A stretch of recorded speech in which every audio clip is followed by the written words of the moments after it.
अस्सलाम वालेकुम नाज़रीन, प्रोग्राम ओपिनियन में अली काजी में भलीकार आऊँ आया यासिर अहमद मूंखे स्टूडियो में जॉइन कनि था सीनियर तज्ज़ियाकार अली काजी साहब। वेलकम अली साहब। Thank you Yasir. अली साहब ही JIT वारो मसलो जेको आहे उहो हल कोन पियो थिए। अॼु वरी अली ज़दी साहब जेको आहे उहो अची ऐं डिस्ट्रक्शन ऑफ इंस्टीट्यूशन्स जी बि ॻाल्हि करे छॾी त बाबा इंस्टीट्यूशन्स जे विच में तकरार पैदा कयो आहे सिंध गवर्नमेंट। JIT में मिसिंग रिपोर्ट शाया कई आहे, पर सुप्रीम कोर्ट खे सुओ मोटो एक्शन खणण लाइ बि चई छॾियऊं। ॿिए तरफ़ जेके पीपल्स पार्टी वारनि उन्हनि बि रद्दलम ॾिनो आहे हुन बि जी।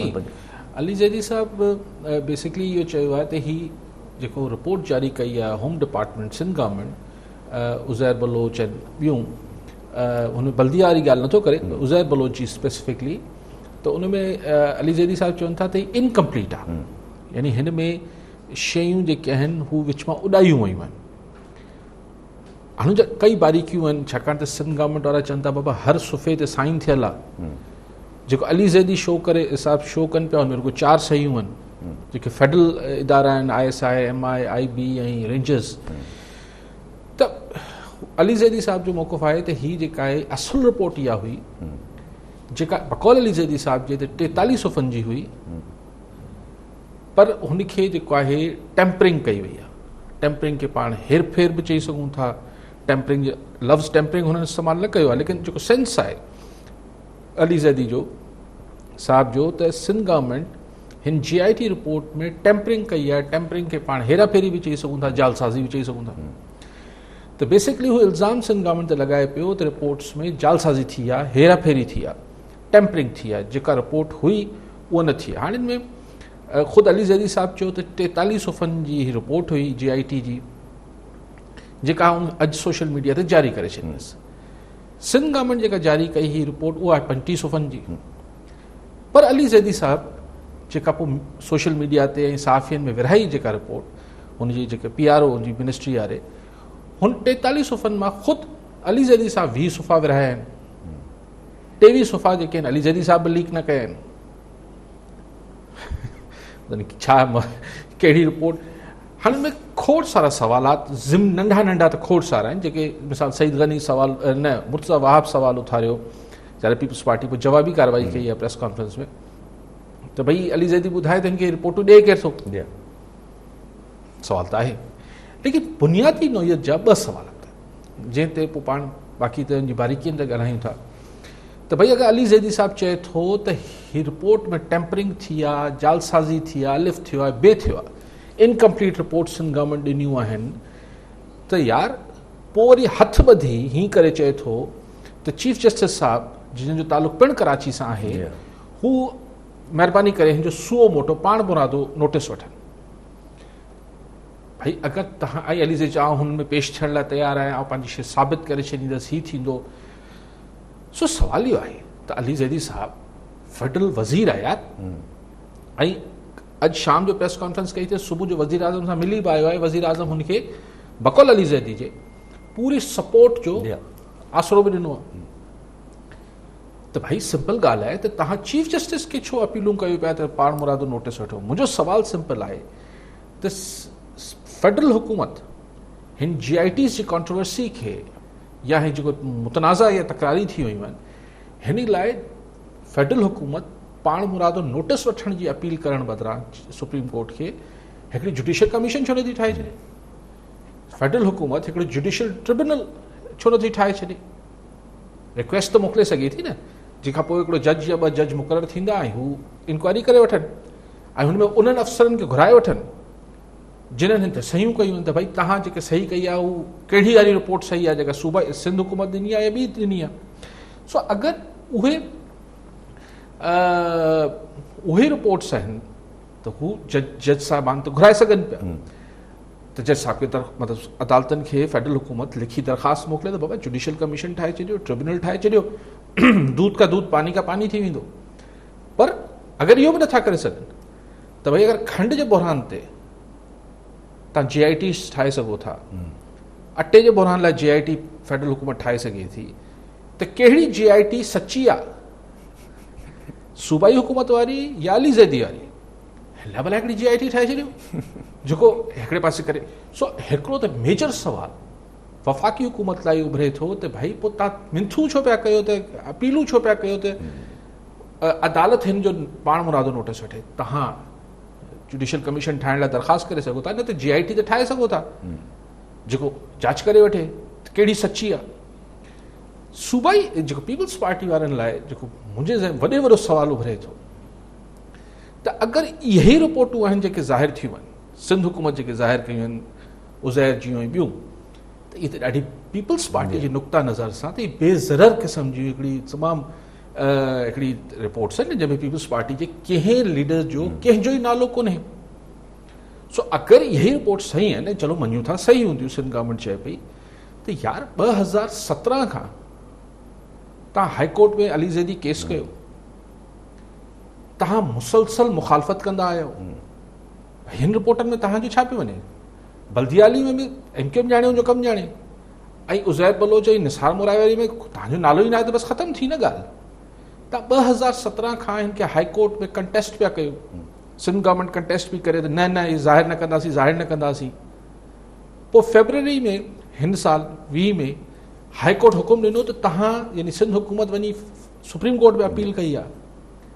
त सिंध हुकूमत लाइ मुंहिंजो सुवाल इहो आहे त आख़िर अगरि हीअ जेके रिपोर्टूं आहिनि तव्हां पढ़ियूं मूं पढ़ियूं त हिन में त पीपल्स पार्टी लाइ त कुझु बि कोन्हे, ऐं को क़ौमी सलामती खे बि नुक़सान 2 ॾोहारी आहिनि, मुबैना ॾोहारी आहिनि।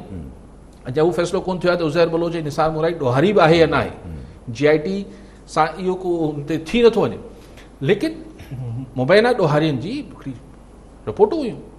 त 2-2.5 साल हिन 3 साल हिन ते विढ़ंदा रहिया आहियो सिंध गवर्नमेंट त न जारी कंदासीं, छो न पिया जारी कयो? हिन में त कुझु बि कोन्हे। ही रिपोर्टूं जेके हाणे ज़ाहिर कयूं आहिनि सिंध गवर्नमेंट, इन में पीपल्स पार्टी लाइ छा वञे हिन साल? हिन में कुझु बि कोन्हे, त पोइ तव्हां जारी छो न पिया कयो? ऐं फेडरल हुकूमत खे एतिरो ऊनो आहे ऐं हिन खे के तोड़ ताईं पहुचाइणो अथनि त भला जुडिशियल कमीशन पाण ठाहे वठनि, न त छा आहे वाजिद ज़िया त हाथी को आहे, हुन खां पोइ GIT ठाराए वठनि FIA में। इहे बाक़ी त तफ़सीलात आहिनि, पर मेजर ही 2 सवाल, हिकिड़ो वफ़ाक़ी हुकूमत खां ठहे थो ऐं हिकिड़ो सूबाई हुकूमत खां ठहे थो। ठीकु आहे अली साहब, कॉल सां गॾु आफ्ताब सुमरो सीता रोड मां। जी आफ्ताब साहब, छा चवणु चाहींदा, छा सवाल आहे? सर मुंहिंजो सुवाल इहो आहे त मां अली काज़ी साहिब खे ॿुधां ई पियो GIT जे हवाले सां त हीअ अली काज़ी कीअं था सम्झनि त जेका GIT रिपोर्ट शायदि जेका आई आहे इहा केतिरे क़दुरु जेका आहिनि उहा हक़ीक़तनि ते जेका मबनी आहे, ऐं छा किथे ज़ुल्फ़िकार मिर्ज़ा जो नालो वठी करे पीपल्स पार्टी हुन जो काउंटर रिप्लाई त कोन ॾिनो आहे?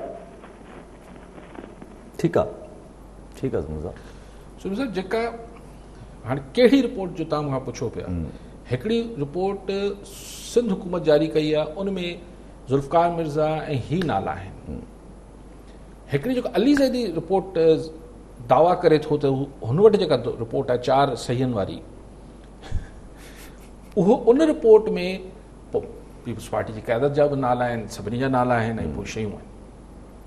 पर साईं मूंखां पुछे त आऊं कीअं कहिड़ी खे सही, मूंखे कहिड़ी ख़बर साईं? थी सघे थो त, पर ॿई ॼणा सूबाई हुकूमत छो न हिन बेज़र रिपोर्ट खे छो 2.5 साल 3 साल डिफेंड कयो, छो न ज़ाहिर कई पई? इहो सवाल आहे, मंतक नथी कमु करे। हिकिड़ी शइ जंहिंसां मूंखे को नुक़सानु ई न पियो थिए, आऊं छो लिकाईंदुसि? हिन रिपोर्ट सां पीपल्स पार्टी खे कहिड़ो नुक़सानु पियो थिए, छो लिकाए पई 3 सालनि खां? ऐं अली ज़ैदी साहिब खे एतिरी पक आहे त हाणे त हुकूमत में आहे न, उहो मुतालबा ऐं मंशूर कंहिंखां पियो करे। लेकिन नेवरदलेस ही उहो ई जेको मां तव्हांखे गुज़ारिश काफ़ी अरसे खां कई पई त हीउ जेको सिंध ऐं वफ़ाक़ जे दरमियान हीअ जेका चपकलिश आहे, हीअ जेका, ऐं तव्हां ॾिसो त हू बि संगीन इल्ज़ाम हणनि पिया PTI वारा बि, फेडरल हुकूमत वारा बि, ऐं शयूं सोड़ियूं थियनि पियूं, GIT जी रिपोर्टूं जहिड़ी तहिड़ियूं कॉन्ट्रोवर्शियल थी वयूं। हाणे हिकिड़ो GIT स्कैंडल ठही वियो आहे त कंहिंजी मञूं, छाकाणि तव्हां ॾिसो अगरि मुबैना तौर ते अगरि मुबैना तौर ते अली ज़ैदी सही आहे, अगरि ऐं सिंध हुकूमत हिते हिन रिपोर्ट में टेम्परिंग थी आहे, ऐं इहो साबित थी वियो न यासिर, त ॾुखियो थी पवंदो हिनखे डिफेंड करणु कोर्टनि में बि ऐं मुख़्तलिफ़ फोरम्स ते। छाकाणि त अगरि हिकिड़ी गवर्नमेंट जी पूरी साख ऐं कारपत जो सुवाल आहे त तव्हां यानी रिकॉर्ड में हेराफेरी पिया कयो। हीउ को नंढो मामिलो न आहे। अगरि सिंध हुकूमत ही जेको होम डिपार्टमेंट में अगरि आऊं 10 दफ़ा चवां त इहो सिंध हुकूमत खे डिफेंड करणु ॾुखियो थी पवंदो, ऐं हुन लाइ सीरियस क्राइसिस क्रिएट थी वेंदा। लेकिन वो एतिरे कॉन्फिडेंस सां चवनि पिया त हीउ सही आहे, सही हूंदो, त पोइ भला अली ज़ैदी साहिबु तोड़ ते निभाए। जीअं असांजे मुल्क में हज़ारे किसा ले मिटी थी वञनि था, का ख़बर ई नथी पए, कुल कमीशनूं ठहनि थियूं, रिपोर्टूं ठहनि थियूं, पोइ उनजी रिपोर्टूं कॾहिं अचनि ई कोन थियूं। चलो हाणे बिस्मिल्लाह करे अचणु शुरू थियूं आहिनि, भला तोड़ ताईं पहुचायो न। सिंध गवर्नमेंट खे तव्हां चयो त पथरियूं कयो, करे छॾियूं, तव्हां चयो त कूड़ियूं आहिनि, लिकायूं वयूं आहिनि, इनमें हेराफेरी थियल आहिनि रिपोर्टनि में, वफ़ाक़ी हुकूमत चए थी साबित कयो। ऐं सम्झां थो साबित करण जी ज़िम्मेवारी फेडरल हुकूमत जी आहे। PTI छाकाणि इल्ज़ाम हणे पई वफ़ाक़ी सरकार सिंध सरकार ते तव्हां रिपोर्टनि में हेराफेरी कई आहे, त हाणे इहो इल्ज़ाम साबित करण बि इख़लाक़ी तरह हाणे उहो अली ज़ैदी साहिबु चवनि था त पाण मुरादो नोटिस वठे चीफ जस्टिस, वठे त सुठी ॻाल्हि, लेकिन अगरि न वरितई त बसि पोइ ही ख़ुदि जेको स्कैंडल आहे या ही जेको कॉन्ट्रोवर्सी आहे उहो ख़ुदि जेको आहे लेमिटी थी वेंदी, त पोइ माण्हुनि खे त ॼाण न मिलंदी त ॿिन्ही मां सच केरु पियो ॻाल्हाए। ठीकु आहे सभु कॉलर सां गॾु गाज़ी ख़ान सोलंकी दादू मां। जी सोलंकी साहिबु छा चवणु चाहींदा, छा सवाल आहे?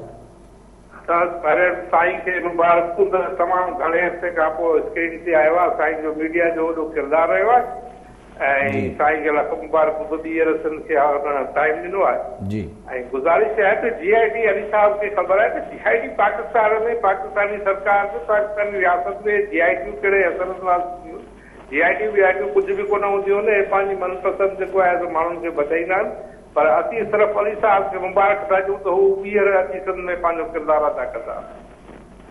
ठीकु आहे सोलंकी साहिबु, ठीकु। सोलंकी साहिबु GITs जो ते केतिरो अमल थींदो न थींदो, हा तव्हां बि ॼाणो था, आउं बि ॼाणो थो असांजे मुल्क में कीअं कारवां हले थो।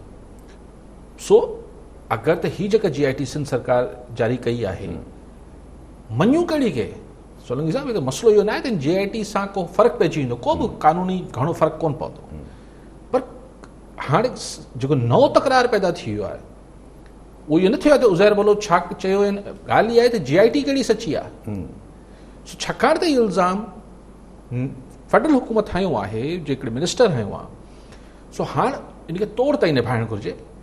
फेडरल हुकूमत खे हिन ते को GIT ठाहिणु खपे, या को ट्रिब्यूनल ठाहिणु खपे, को कमीशन ठाहिणु खपे, जुडिशियल जे लाइ रिक्वेस्ट करणु खपे अदालत सगोरी खे, त जीअं दूध का दूध। ऐं हिन में को 6 साल त कोन लॻंदा, करणो छा आहे, हुन में शायदि 7 साइनूं आहिनि, GIT में 7 ऑफिसर्स साइन कयूं आहिनि, शायदि घणे मांगे हाणे अञा ताईं रिटायर बि कोन थिया हूंदा।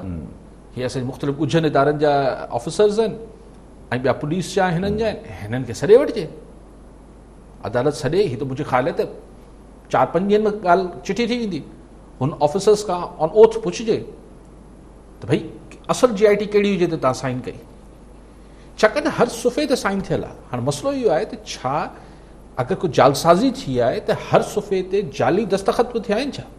छाकाणि सिंध सरकार जी हिन ॻाल्हि में वज़न आहे त बाबा हिकिड़ी साइन थोरी आहे, हर सुफ़े ते साइन थियल आहिनि।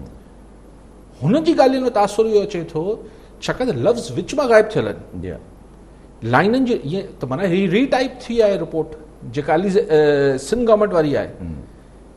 छाकाणि त ईअं न आहे त 4 पेज आख़िरी उॾाए छॾिया अथनि, हर पेज मां कुझु पैरा ऐं कुझु लाइनूं ग़ाइब थियल आहिनि। इन में लॻे थो त वाइटो बि इस्तेमालु न थियो आहे, इन जो मतिलबु इहो आहे त रीटाइप थी आहे। त रीटाइप थी आहे त हर सुफ़े ते साइन, पोइ छा जाली आहे या असली आहे, इहा बि फॉरेंसिक थी सघे थी। सो ॻाल्हि त हफ़्ते में चिटी थी वेंदी, हुननि 7 माण्हुनि खां रुॻो बंदि कमरे में को जज साहिबु या को बि GIT वारा पुछंदा, हिन कहिड़ी ॻाल्हि, उहो सच ॿुधाए छॾींदा। ठीकु आहे साहिबु, कॉलर मौजूदु आहिनि। गुलाब खान जोखियो दाबे जी मां। जी जोखियो साहिबु, छा चवणु चाहींदा, छा सवाल आहे? सर असां न्याज़ जोखे बावस्ता दाबे जी मां पियो ॻाल्हायां, गुलाब खान जोखियो जी सचे मां। जी तो हिते माकुड़ा असांजे हमलो कयो, बरसाति आई कुस्तान में जुमछाई मालमाई ऐं जेको जंपीर ते बरसाति त कोन्हे, हाणे माकुड़ अची पिया, हाणे असीं त परेशान थी विया आहियूं राहत जेके। जी साईं, ठीकु आहे जोखी साहिबु। कॉलर नबी बख्श थईम कश्मीर मां। जी थईम साहिबु, छा चवणु चाहींदा, छा सवाल आहे? मुंहिंजो सवाल इहो आहे त जेको अली काज़ी क़ौमी असेंबली में रिपोर्ट छॾियो बीठो हुयो जी, ऐं अॼु जेके हू पधरियूं करनि पिया या सिंध हुकूमत पधरियूं कयूं आहिनि जी, उन मां जेका हू लहराए ॾेखारे पियो, उहो त सिर्फ़ु ऐं सिर्फ़ु 164 जो जेको बयान हुयो उज़ैर बलोच जो उहो पढ़ी पिया ॿुधायो, उहो जेआईटी रिपोर्ट कोन हुई जेके क़ौमी असेंबली में पेश करे पई। असांजी क़ौमी असेंबली छा एतिरी सस्ती आहे जो असांजी त जेको अचे कूड़ ॻाल्हाए सघे थो, को चेक एंड बैलेंस कोन्हे, को पुछण वारो कोन्हे, को मथूं इदारो उन्हनि खां पुछण वारो कोन्हे। मां बि पीपल्स पार्टी खे अर्ज़ु कंदुसि महिरबानी करे इन्हनि खे सख़्ती सां सुप्रीम कोर्ट में हाई कोर्ट में चैलेंज कनि त जीअं असांजी ताक़ बहितर थी सघे ऐं पीपल्स पार्टी ताक़ बहितर थी सघे। महिरबानी। ठीक आहे पहिरीं त उहो शुरू में दादू अशर सोलंकी साहब फ़ोन कयो, मूंखे मुबारक ॾिनी सही, ख़ैर मुबारक। ऐं आउं काफ़ी अरसे खां टीवी ते आहियां, तव्हां शायदि अॼु मूंखे ॾिठो आहे काफ़ी अरसे खां पोइ, महिरबानी तव्हांजी।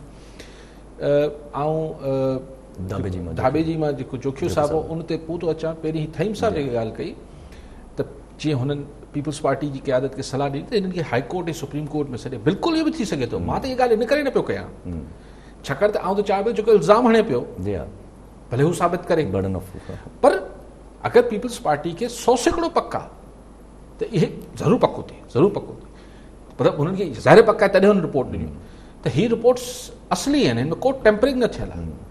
त वाकई में हू छो नथा हिकिड़ी कमीशन या को ठाहे वठनि, अदालत खे दरख़्वास्त कनि त हू दूध का दूध पानी का पानी थी वेंदो। पर मूं त इहा फरमाइश न कई। थईम साहब चयो सही, थईम साहब बिल्कुलु लॻे बि थो थोरो हुननि जी सुठी ॻाल्हि आहे, लेकिन आउं त चाहियां पियो पीपल्स पार्टी त करे न करे, पर जेको इल्ज़ाम हणे पियो उहो करे वठे।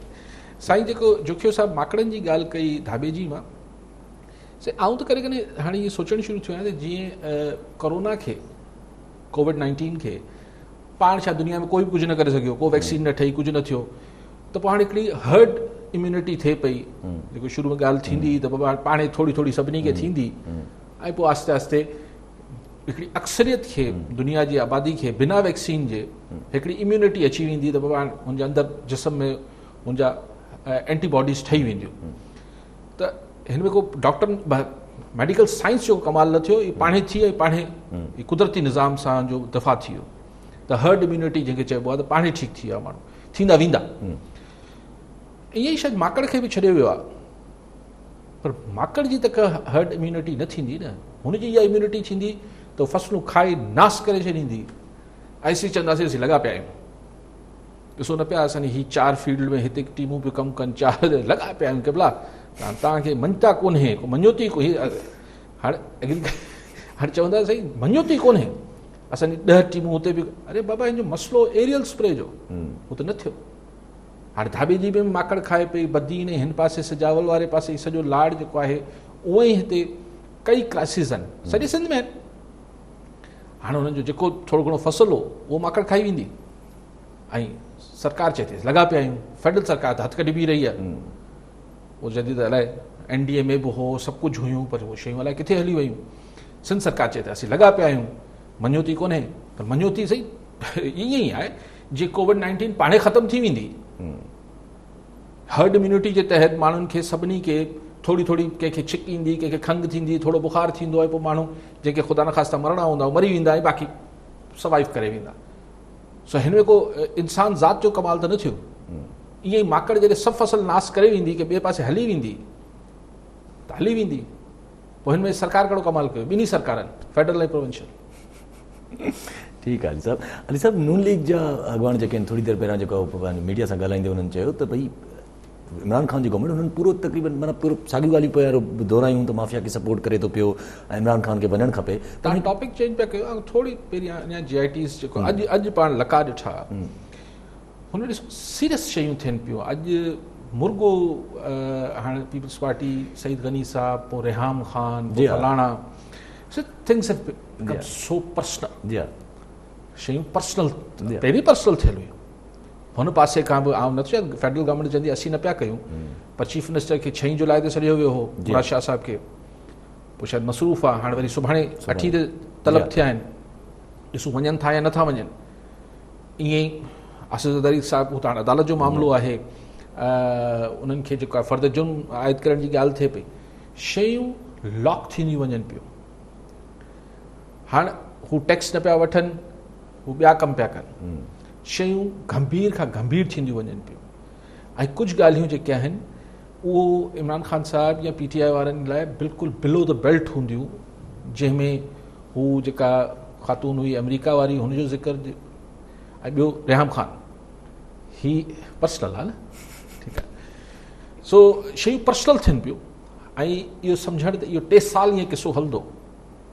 सो मां जेको तव्हांखे कई महीननि खां हिकिड़ी गुज़ारिश कयां पियो त जेको सूबे ऐं वफ़ाक़ में जहिड़ो हले पियो, अगरि ख़ान साहिब जेको हींअर ज़ाहिरी तरह लॻे पियो त वापसि पंहिंजी पोज़ीशन हुनजी ठीकु कनि पिया, पंहिंजे हाउस इन ऑर्डर आणण जी कोशिशि कनि पिया, उहो बि इन करे जो अपोज़िशन बि पाण में ठहियलु कोन्हे, त लामुहाला इमरान ख़ान साहिबु वाहिद चॉइस आहे फ़िलहाल।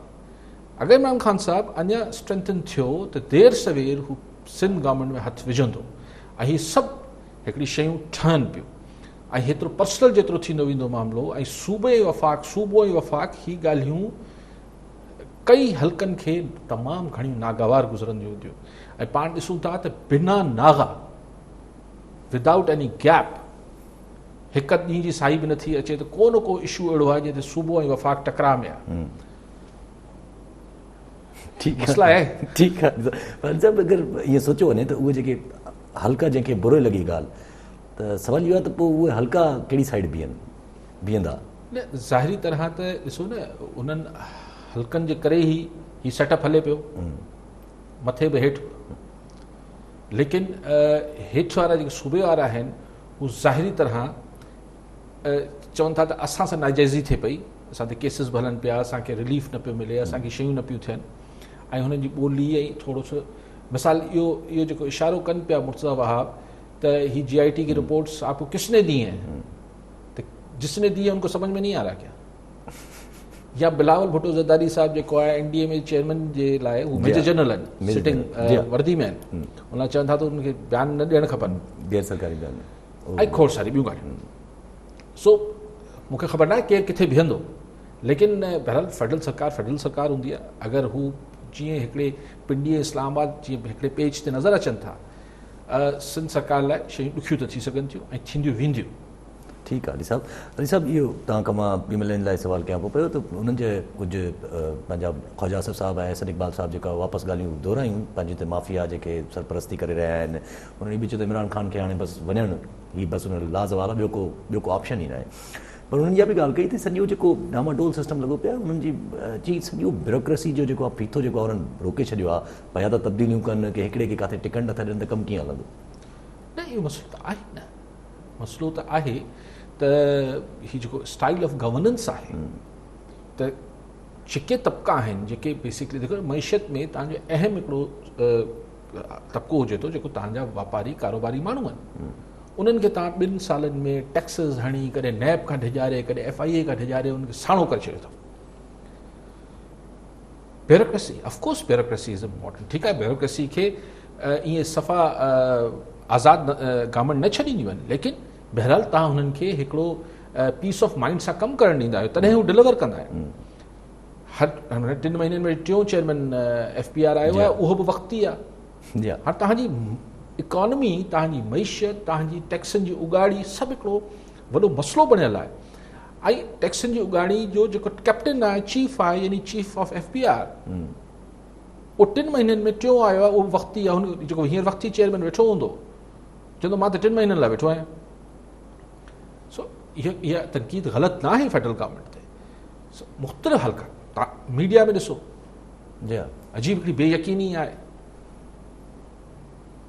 सो हिकिड़ी सिचुएशन आहे, कहिड़ो तबिको हिन महिल, महांगाई ॾिसो, हीअ हाणे खुली ॻाल्हियूं शुरू थी वयूं आहिनि त हीअ के इलेक्ट्रिक जो मालिक केरु आहे, कंहिंजो वेझो आहे, ऐं प्राइवेटाइज वापसि हिन खे तहवील में वरितो वञे के इलेक्ट्रिक खे वापसि हली पियो।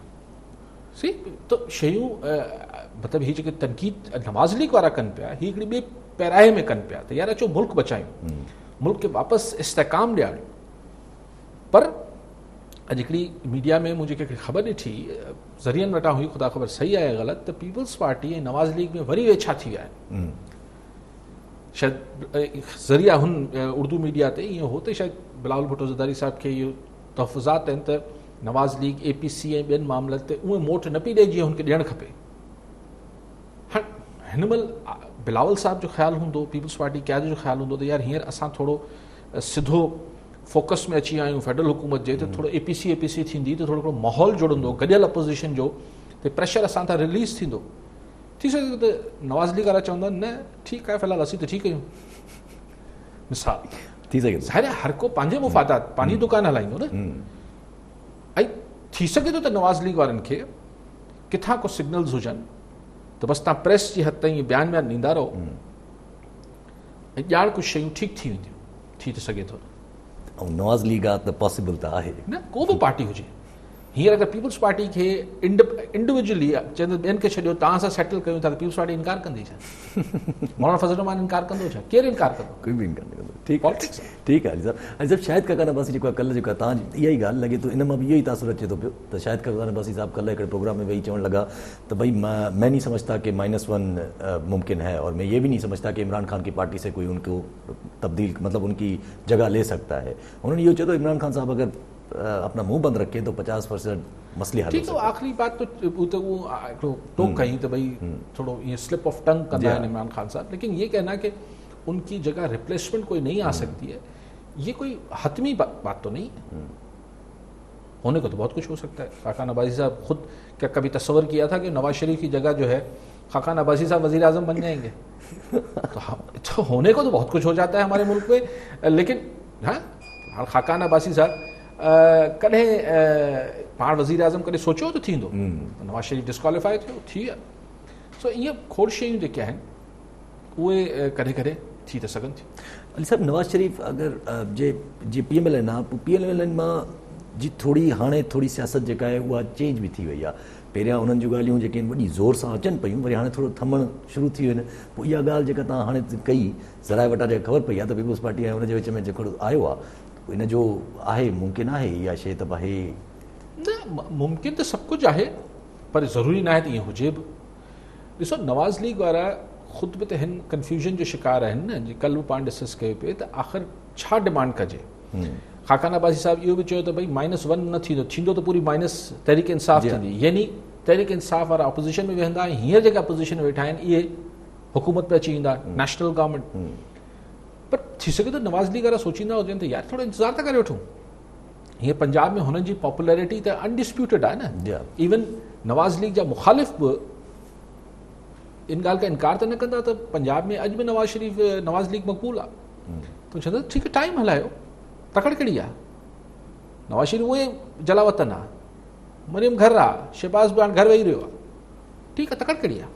नवाज़ लीग वटि अली साहब हिन वक़्तु कुझु पाण वटि आहे बि त न का गवर्नमेंट या का अहिड़ी शइ न। ॻाल्हि इहा आहे त घणो कुझु, लेकिन हू तकड़ में अगरि इमरान खान हुकूमत ढही वञे थी ऐं की अहिड़ी सूरत हाल पैदा थी वञे थी जिथे को आइनी ऐं सिविलियन ऑप्शन न बचंदो त नवाज़ लीग खे कहिड़ो फ़ाइदो थियो?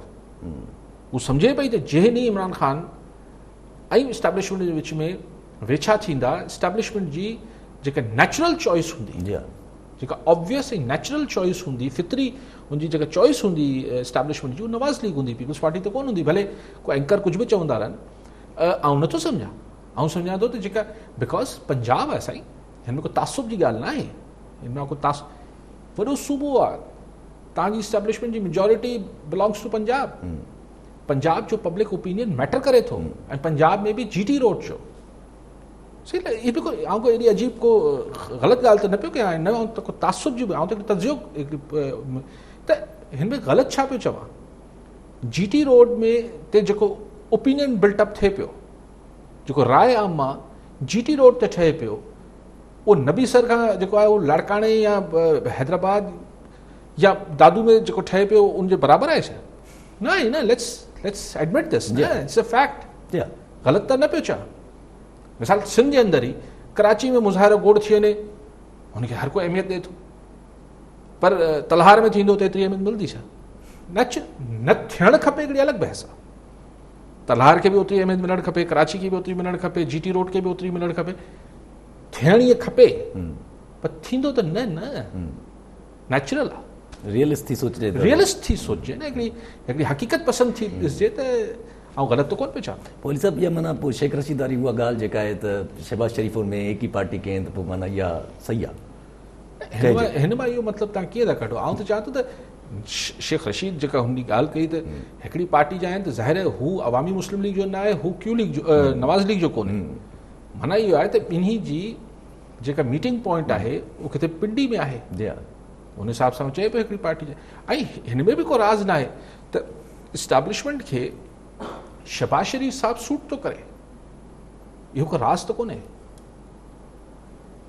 नवाज़ शरीफ़ इट्स नवाज़ शरीफ़ या हुनजी धीउ हाणे पर हींअर बि अगरि ऑप्शन मिले त यार शहबाज शरीफ़ खे आणे छॾियो ऐं हुनजी भाइटी ऐं जो भाउ जी मुखालफ़त न कंदा, हुनजी हिमायत सां अचणु ॾींदा त शहबाज शरीफ़ बिल्कुलु इस्टेब्लिशमेंट लाइ क़ाबिल क़बूल थींदो। मूंखे त नथो लॻे थो नाक़ाबिल क़बूल, बिकॉज शहबाज शरीफ़ तमामु प्रैक्टिकल माण्हू आहे। ठीकु आहे अली साहब, तव्हां जीअं ॻाल्हि कई त बिलावल भुट्टो ज़रदारी साहिबु जेको आहे हुनखे एनडीए में जे चेयरमैन साहिब खे जवाबु ॾिनो, त मां तव्हांखे मतिलबु थोरो पुछणु सवालु चवणु चवणु त एनडीए में चेयरमैन साहिब जो मतिलबु चवणो हो त 18th अमेंडमेंट जेको आहे उहो बेसिकली सबबु बणी आहे असांजे वायरस खे टैकल करण लाइ, त माना हिकिड़ी मेजर जनरल लेवल जे पोज़ीशन खां इहे स्टेटमेंट्स अचनि। जी मतिलबु ॻाल्हि इहा त उहो ई नरेटिव आहे या उहो ई सोच आहे, ओपिनियन आहे जेको इस्लामाबाद में मौजूदु आहे, जेको कोविड-19 खां पोइ थियो त अगरि 18th अमेंडमेंट न हुजे हा यानी मर्कज़ ऑल पावरफुल हुजे हा त वॾो गुल गुलज़ार थी वञे हा मुल्क, कोविड-19 न पकड़िजे हा, सूबनि जेको आहे पंहिंजी मनमानी कई आहे, यार सम्झ का ॿाहिरि आहे इहा ॻाल्हि। बहरहाल इहो हिकिड़ो नरेटिव आहे, हिकिड़ो बयानियो आहे जेको 18th अमेंडमेंट जी मुखालफ़त लाइ जवाज़ जोड़ियो थो वञे। त मेजर जनरल साहिब बि इहा ई ॻाल्हि कई आहे त उन ई सोच खे कंटिन्यूटी में चयो अथसि। बाक़ी त चए थो सिंध गवर्नमेंट वारनि सां मुंहिंजी दोस्ती आहे, CM सां, चीफ सेक्रेटरी सां, ऐं लेकिन बिलावल साहब बहरहाल हिते ऐं पोइ हुननि जे तर्जुमान जो बयानु आयो त भई असां कोई अहिड़ी गैर सियासी ॻाल्हि कई कोन्हे, हुननि जे तर्जुमान जो बि बयानु आयो आहे। ठीकु आहे अली साहब, ही कल्ह असां ॻाल्हायूं पिया सेक्रेटरी हॉस्पिटल लाइ, त अॼु हिकिड़ी वॾी दर्दनाक न्यूज़ ॾिठी त छाछरो में हिकिड़ी 25 सालनि जी छोकिरी हुई, हुनखे ॻोठाणनि जे बकौल त 12 सालनि खां हुनखे ॿधी रखियो वियो आहे, छो जो घरवारनि जो चवणु आहे त असांखे मेंटल मतिलबु थोरो डिसेबल्ड आहिनि ऐं असां वटि इलाजु करण लाइ पैसा कोन्हे। सुनो माना साईं, ॾिसो हिकिड़ो आम माण्हू, ॻोठनि में रहंदड़ माण्हू जंहिं वटि माशी मसाइल त आहिनि पर हुननि वटि एतिरी को ॼाण बि कोन्हे, उन्हनि खे एतिरी त ख़बर आहे त अगरि पेट में सूरु थी वियो, मथे में सूरु थी वियो, बांह टुटी पई त चलो हकीम न त चलो भई फलाणी डिस्पेंसरी आहे या के तालके में या डिस्ट्रिक्ट हेडक्वार्टर में को हॉस्पिटल आहे उते वठी ईंदासीं, पर उन्हनि खे इहा त ख़बर ई कोन्हे त अगरि नफ़्सियाती मरीज़ थी वञे त किथे वठी वञनि। छाछरो जो वाक़ियो जी हा, त छाछरो डिस्ट्रिक्ट कहिड़ो थियो, सो उते जेको बि उमरकोट न मिठी थियो त उते छा कनि, उते कहिड़ो सकाइट्रिस्ट वेठो आहे जेको हुन पेशेंट खे डील करे सघे। त शुरू में त असां वटि थींदो आहे त हिन ते असरु थी वियो आहे, हिन ते गैप जो थी वियो आहे, हिन ते फलाण थी वियो आहे, पोइ हुनखे फीणा ऐं फूकूं ऐं धुआं ऐं धूणियूं ॾींदा आहिनि, पोइ आख़िर में ज़ाहिर उते ठीकु थियणो कोन हूंदो, दिमाग़ी मर्ज़ आहे, पोइ किथे वठी वञनि, पोइ के ॾस बि ॾिए थो त हैदराबाद में आहे त हैदराबाद जो नालो ॿुधी ॾकी वञनि था, ऐं हैदराबाद में जेका असांजी गिदूबंद आहे हॉस्पिटल उहो त 100 सिधो माण्हू वञे त चरियो थी ॿाहिरि अची वञे। ठीकु आहे भली साहब, आहे त माना मूंखे हिकिड़ी ॻाल्हि सम्झ में नथी अचे त अगरि इहा हॉस्पिटल अगरि ठहियल बि आहे त Sindh government as a claim कंदी आहे कोल पंहिंजे त भई असां हेल्थ फैसिलिटी ते तमामु घणो कमु कयो आहे। जीअं अॼु उहो ई जिना हॉस्पिटल वारो ॻाल्हि अॼु जेको आहे तनक़ीद बि कई आहे मिस्टर सहरवाज़ साहिब त भई उहो हिकिड़ो ई हॉस्पिटल जेको आहे तव्हांजो जंहिं ते तव्हां बार बार क्लेम कयो था पिया, हीअ केसिस अगरि ॾिसूं था त साइकेट्री हॉस्पिटल बि असां वटि सिंध में सिर्फ़ु हिकिड़ो हूंदो या किथे वार्ड हूंदो, मूंखे ख़बर न आहे, पर को एॾो हिन शोबे ॾे सरकार इश्तिहार ॾियण लाइ हेल्पलाइन खोले सघे थी, पर को प्रॉपर वार्ड खोले ऐं नथी ॿुधाए त हिते राब्तो कयो, हेल्पलाइन छा थींदो, हीअ छाछरो वारा फ़ोन करे ॿुधाईंदा छा, ऐं जेका ॿारड़ी जेका आहे 12-13 सालनि खां ज़ंजीरनि में ॿधल आहे उनजो कीअं ही केस एक्सप्लेन कीअं कंदा। सो ऐं ॾिसो हेल्थ केयर असां ज़बरदस्त करे छॾियो आहे ऐं अस्पताल 2 टे ॻणाइजनि था, NICVD, हाणे हीअ जेको दिलि वारो आहे NICVD, इन लाइ मूंखे हैदराबाद मां त कंहिं चङे मुतबर माण्हू चयो त तव्हां शाम जो उते वेंदो, चवंदा न सुबुह जो अचिजो। मां बि दिलि जो मरीज़ थियो आहे, हार्ट अटैक थियो आहे त उहो सुबुह जो कीअं इंतज़ारु कंदो, सो उते चेक कराइजे। लेकिन इहा त चलो हीअ ठीकु बि हूंदा, पर गिदू अस्पताल किथे आहे, हैदराबाद जी सिविल अस्पताल आहे, लाड़काणे जी अस्पताल आहे, सखर चकोबाद, यू नेम इट, त हेल्थ केयर जिन अस्पतालनि जो नालो त न आहे। ठीकु आहे अली साहब ही थोरी देरि पंहिंजी अख़बार में न्यूज़ पढ़ी, वॾी अनोखी न्यूज़ लॻी त कराची जे बरसाती नालनि लाइ जेको 2 अरब रखिया विया आहिनि, बक़ाया जेके 23 डिस्ट्रिक्ट्स आहिनि उन लाइ 28 करोड़ रुपया। सही मूंखे सम्झ नथी अचे ॻाल्हि। मां कराची लाइ कुझु बि थिए थो त मां त ॾाढो ख़ुशि थियां थो। असांजी राजधानी आहे, असांजो वॾो शहर आहे, मुल्क जो बि आहे, सिंध जी राजधानी आहे, लेकिन जेका बाक़ी सिंध आहे उहो बि सिंध आहे न, जीअं कराची सिंध आहे। हीउ जेको हिकिड़ो फोबिया वेही रहियो आहे सिंध सरकार खे त कराची फोकस्ड पॉलिटिक्स कयो ऐं कराची फोकस्ड रहिजे, छाकाणि त हू नाराज़ थी वेंदो, उर्दू मीडिया नाराज़ थी वेंदो, फलाण थी वेंदो, ऐं पोइ कराची में पोइ हू जिथे हुननि खे स्कूल ख़ाली स्कूल ॾेखारणा हूंदा आहिनि उते ॾेखारे छॾींदा आहिनि। भाई जिथां वोट वरिता अथव उन्हनि जो बि को हक़ु आहे, ऐं जिथां वोट न मिलियो आहे उन्हनि जो बि हक़ु आहे। हुकूमत ते सभिनी जो हक़ु हुजे थो, लेकिन ही बिल्कुलु ऐं PTI वारा बि हू बि अलाए छा MQM जे प्रेशर में अलाए कीअं हू बि कराची में हिननि खे इंगेज रखणु चाहींदा। जॾहिं आउं सम्झां थो त ही को PTI जी बि सही स्ट्रैटेजी न आहे, पीपल्स पार्टी खे त सूट थो करे, त अचो कराची कराची खेलते हैं। ठीकु आहे अली साहब अगरि हुनजी प्रेस कॉन्फ्रेंस ते मां वापसि अचां, बिलावल हुनजी पंहिंजी पीपल्स पार्टी जे रहनुमाउनि जी जेका प्रेस कॉन्फ्रेंस हुई, उनमें पीपल्स पार्टी जे प्रेस कॉन्फ्रेंस सईद गनी साहब जे जवाब में चवणु हुयो, अली ज़ैदी साहब जे जवाब में अली ज़ैदी साहब हुननि खे चयो त भई तव्हांजे ख़िलाफ़ु जेका रिपोर्ट आयल आहे, जेका मंशियात जो ज़िक्र कनि पिया त जेको अफ़सर हो उन वक़्तु SSP साहब, उन्हनि तव्हांजे ख़िलाफ़ु रिपोर्ट आई आहे त तव्हांजो भाउ हुन में मुलविस हो। त अली सईद गनी साहब जो जवाबु हो त भई उहो अफ़सर जेको आहे उहो पहिरियां हितां पोस्टिंग थी सेंट्रल वियो, पोइ वेस्ट वियो, पोइ वरी शिकारपुर वियो। त मूंखे हिकिड़ी ॻाल्हि रुगो ज़हन में अचे थी पई त अफ़सर खे 2 सालनि में हिननि 3 चकर त घुमाए चुका आहिनि, 4 डिस्ट्रिक्ट त घुमाए। एक्चुअली अली ज़ैदी साहब चयो त उसने रिपोर्ट दी और फिर उसका तबादला हो गया। जी हाँ। त सईद गनी साहब बजाए हुन रिपोर्ट खे अॻु में रिफ्यूट कंदो रहियो आहे, उनजी रद्द कंदो रहियो आहे, पर हिन अॼु हुन इहा ज़हमत न कई त रिपोर्ट खे ग़लति करार ॾे। हुन इहो चयो त इहो ॻाल्हि ग़लति आहे त उहो हितां कराची मां ट्रांसफर थी डायरेक्ट शिकारपुर वियो, कराची में 3 जाइनि ते फिरियो, त रिज़वान अहमद जेको SSP हो। ॻाल्हि इहा आहे त देरि सां सईद गनी साहब खे ख़बर पई हूंदी। आख़िर अगरि पहिरीं बि ॻाल्हि निकिरी अचे ऐं हुते गोड़ थिए आहे रिज़वान अहमद जी, त पोइ शिकारपुर बि न मोकिलींदा। लेकिन हिकिड़ी ॻाल्हि सम्झो त सिंध में जेके पुलिस वारनि जी हायर लेवल ते ट्रांसफर पोस्टिंग्स थियनि थियूं, उहो सिर्फ़ु होम डिपार्टमेंट जी मर्ज़ी सां नथियूं थियनि। ठीकु आहे साहब, कॉलर नथो अगरि मुश्ताक सिद्दीकी कोटड़ी मां। जी सिद्दीकी साहब, छा सवाल आहे, छा चवणु चाहींदा? जी तव्हांखे सॼी ख़बर आहे त सिंध जी हालत छा लॻी पई आहे, अंदरूनी सिंध जी। जी हे रुगो कराची खे क़ाबू कयो वेठा आहिनि 3 ॼणा आहिनि या 4 ॼणा आहिनि, न त सिंध में पीपल्स पार्टी हींअर ख़तमु आहे। मर्कज़ पार्टी खां आहे कोन जेकी हिन जो मुक़ाबिलो करे। तब्दीली पसंदि पार्टी ठही पे पर उहा वरी न ठही सघी, इहो असांजो बदनसीबी आहे। बाक़ी रहियो सवाल त हींअर जेको मर्कज़ पार्टी हुजे न पीपल्स पार्टी आईंदा कोन खटंदी। ठीकु आहे, पंजाब त ठहियो, जी जी मर्कज़ ठहियो, सिंध बि कोन खटंदी। ठीकु आहे, ठीकु आहे सिद्दीकी साहब। मुश्किल सां यानी तव्हांजो सिद्दीकी साहब तव्हां बुज़ुर्ग लॻो पिया आवाज़ मां, इहो तव्हांजो हिकिड़ो तज़ियो आहे, पॉइंट ऑफ व्यू आहे, लेकिन न खटंदी त पोइ केरु खटंदो? उहो ॻाल्हि ऑप्शन्स ॾिसो न, GDA वारा ज़ोर हणनि था, अॼु बि प्रेस कॉन्फ्रेंस कनि पिया। हिकिड़ो अलायंस आहे, हिकिड़ी शइ आहे पीपल्स पार्टी, हिकिड़ी बहरहाल सॼे सिंध में हिकिड़ी मज़बूत, अञा बि हिकिड़ी मरबूत ऐं मज़बूत जमात आहे। हिन सां को ॾिसो न, जेका ॻाल्हि हक़ीक़त हुजे उहो त कजे न। ऐं अञा बि माण्हू अगरि पाण 2018 जे इलेक्शन्स खे फेयर मञूं, छाकाणि फेयर मञिणो पवंदो, ऐं पोइ फेयर मञिणो पवंदो त पोइ इमरान ख़ान बि सिलेक्टेड न आहे, हू बि इलेक्टेड आहे। सो अगरि सॼे मुल्क में फेयर इलेक्शन्स थिया त माण्हुनि मैंडेट ॾिनो न साईं। सो अगरि 10 सालनि खां पोइ बि उहो मैंडेट मिले, सो इहो एतिरो स्वीपिंग स्टेटमेंट आउं नथो ॾेई सघां। सिद्दीकी साहिब जी मर्ज़ी आहे ऐं जमहूरियत आहे, इज़हार जी आज़ादी जो हक़ आहे। साईं चयो त न खटंदी, ख़ुदा ख़बर न खटंदी त केरु खटंदो? अली साहब हिननि जो बकुल मतिलबु हिननि जे ई चवणु सिद्दीकी साहब जी त ॿी का वर्किंग पार्टी या ॿी का पार्टी जेका आहे उहा मौजूदु न आहे न। सही ॻाल्हि आहे, सही ॻाल्हि आहे, पर ॾिसो अगरि वैक्यूम हूंदो आहे, इहो कुदरत जो निज़ाम आहे। अगरि जेन्युइन हिकिड़ो हूंदो आहे त 4 इंटेलेक्चुअल्स वेही हिकिड़ी ॻाल्हि खे चवनि त हीउ वैक्यूम आहे, पर अगरि जेन्युइन वैक्यूम हूंदो त हुनखे को न को त अचे भरींदो। इहो मुमकिन ई कोन्हे त उहो ख़ाली रहे। सो ज़ाहिरी तरह ईअं लॻे थो, अमली तरह ईअं लॻे थो त वैक्यूम कोन्हे। वैक्यूम त रही नथो सघे न, पोइ हुनखे का सुठी शइ अची भरींदी आहे या ख़राबु शइ भरींदी आहे, वैक्यूम नथो रही सघे। पर पीपल्स पार्टी बहरहाल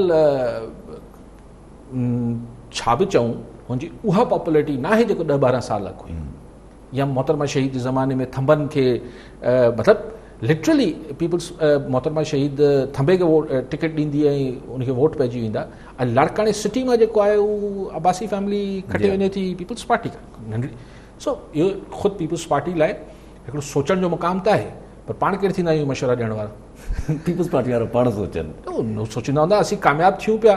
ॾिसी जेको माण्हू कामयाबु थी रहियो हूंदो आहे उहो चवंदो आहे त अगरि आउं एतिरो ग़लति हुजां त कामयाबु छो थियां, सो कामयाबु आहियां तंहिंजे करे आउं सही आहियां। ठीकु आहे अली साहब, वरी महिरबानी अली साहब।